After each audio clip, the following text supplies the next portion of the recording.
আসসালামু আলাইকুম এভরিওয়ান। আজকের ভিডিওটা শুধু নতুন কন্টেন্ট ক্রিয়েটরদের জন্য। কারণ যারা নতুন কন্টেন্ট ক্রিয়েশনে আসতে চান, এই ভিডিওটা শুধুমাত্র তাদের জন্য। কী কারণে? আপনারা হয়তো ভাবছেন যে দামি ফোন কিনবো, দামি ক্যামেরা কিনবো, কিনে তারপরে ভিডিও বানানো শুরু করব। না ভাই, ভুল ধারণা। তখন আপনি পারবেন না। কী কারণে পারবেন না? তখন আসলে আপনার এডিটিং স্কিল শিখতে হইব, ক্যামেরার সামনে কথা বলা শিখতে হইব, তারপরে আরও অনেক কিছু আছে ভাই। তারপরে যেমন ধরেন আপনি মানুষ সমাজে গিয়ে কথা বলতে পারবেন না। কথা কেমন ধরেন, আপনি নিরিবিলি জায়গায় তো দু একটা কথা বলতেও পারেন, 10 মিনিটের ভিডিও বানাইতে পারবেন।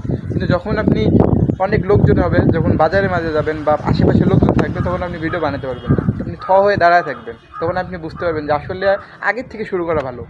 যদি আপনার হাতে ফোন থাকে, আপনি যে আমার ভিডিওটা দেখতেছেন, অবশ্যই আপনার ফোন আছে, এই ফোন দিয়ে ভিডিও শুরু করে দেন। ইনশাআল্লাহ ভালো কিছু হবে। ইনশাআল্লাহ ভালো কিছু হবে। ভিডিও শুরু করে দেন। কন্টেন্ট ক্রিয়েশন জগতে আসতে চাইলে ভিডিও শুরু করে দেন।